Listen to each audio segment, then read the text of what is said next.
Hey guys, welcome back to What Would Daria Wear, where style meets comfort. Today's video is all about how to successfully cleanse your closet. I'm gonna give you 5 tips on how to do this. I know when it comes to cleaning out your closet, Lord knows I know it gets kind of stressful, and I know I love to give up. Like I'm not normally someone who likes to give up, but I will sit my black ass down and not get the thing done and come back to it and stop and get, Lord, but we want to successfully do this because we're going into the new year, and it's important that you have a closet or a wardrobe that feels safe to you or that makes you feel good, and that you keep the pieces that you need to keep and let go of the stuff that you need to let go. So let's get into these 5 different tips. All right, so tip number 1, have the talk with yourself.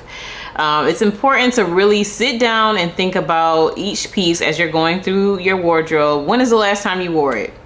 Has it been 3 years or more? This part is like, I know it's tough for some people because I do buy pieces and I'm like sitting on it for a couple years. Not that like I bought it and I said, oh, I'm gonna leave it in my closet forever.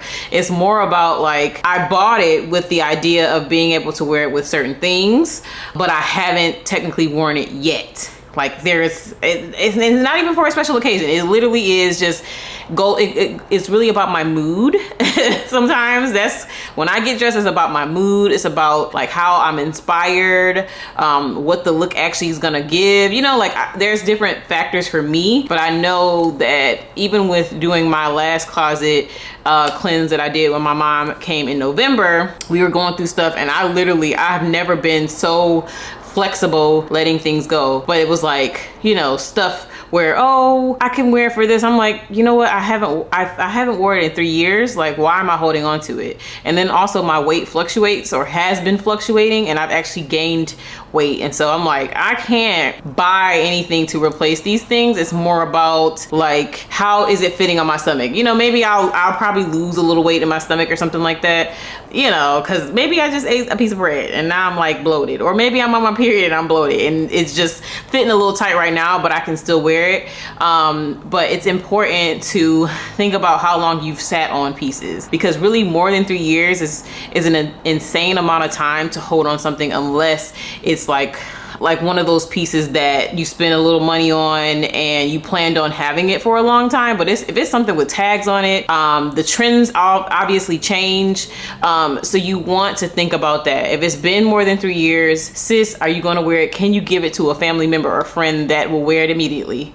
Because you don't want to have a ton of stuff in your closet that just keeps accumulating, but also it's just a whole bunch of stuff that you've been sitting on for 3 years, and then you lose a lot of space. My issue. But I did my closet clean out in November, so I'm on the right track. But definitely sitting down, thinking about how long you've had the item, if you really plan on wearing it, is super important.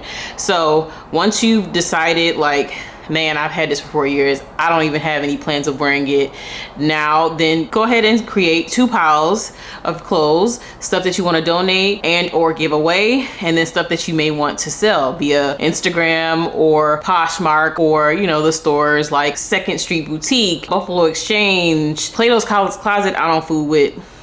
That's just me. They don't give you anything for your clothes. It could be brand new. It could be clothes off your back. They ain't buying them.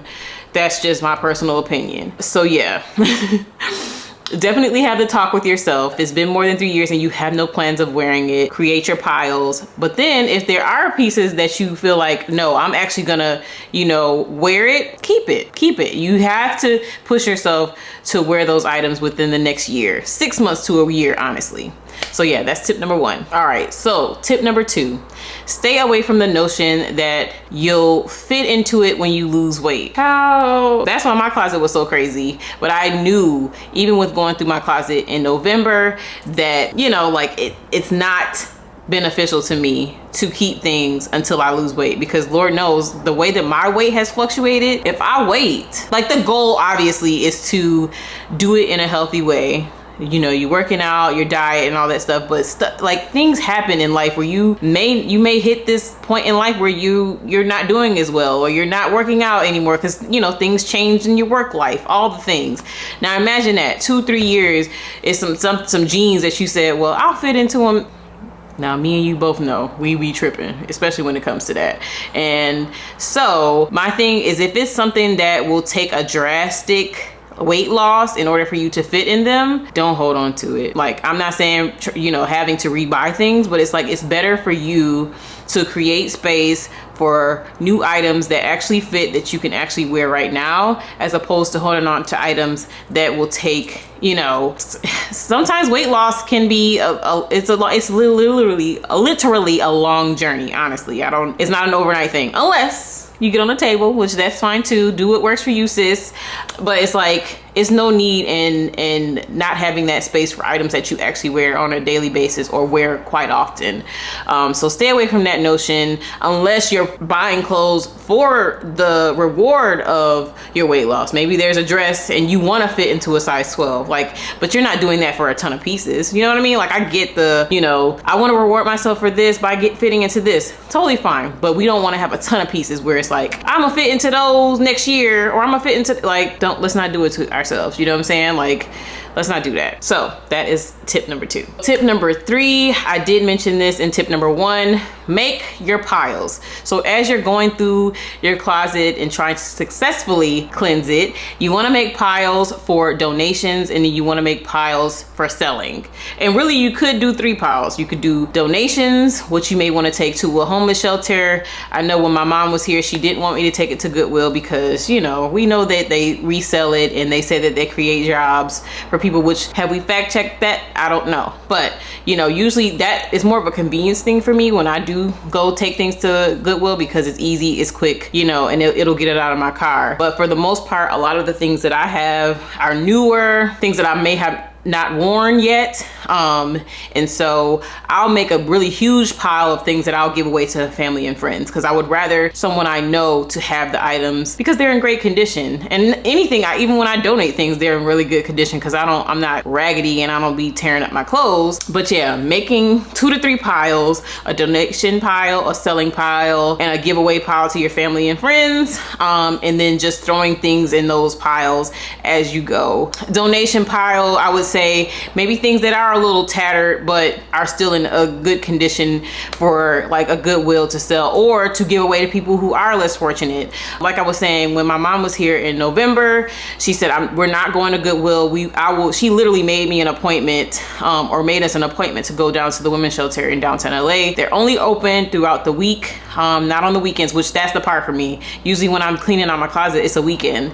And then during the week, it's hard for me to get downtown LA to drop off the donations. But that's what we did. We donated 8 bags of clothes to the women's shelter downtown, which felt great, because I would rather people who are less fortunate and don't have it to have things that I cannot use. So that's always an option. Another option that I would love to do in the future is to donate to like kids shelters, or, you know, young women who can fit the stuff that I wear, and can benefit from wearing it, because I get, like, being a kid and being in high school, middle school, all the things, and wanting to have nice things but maybe not being able to at that time. So have those 3 piles, and I also mentioned the places that you can sell. I typically like doing it on my stories on Instagram, because I come out better that way, and like a lot of you guys like to shop my closet, which is great. But after I do my Instagram closet sales, I'll go to 2nd Street Boutique. They are nationwide. They're in most of the major big cities. And then there is Buffalo Exchange, which I love them. I'll take some stuff there. I've come out pretty well there. And Uptown Cheapskate actually, or Buffalo Exchange actually has some really cute stuff that I buy. I bought some vintage stuff from there before. And then there's Uptown Cheapskate. I have not seen them in California, but I know they're in North Carolina and they are nationwide. And like I said, Plato's Closet, that you go at your own risk, because I don't know what you're gonna get from them, but those are the options. And then of course there are obviously other consignment places. If you have like really unique pieces, you know, or designer pieces that you want to sell and get more for it, those will probably be options for you.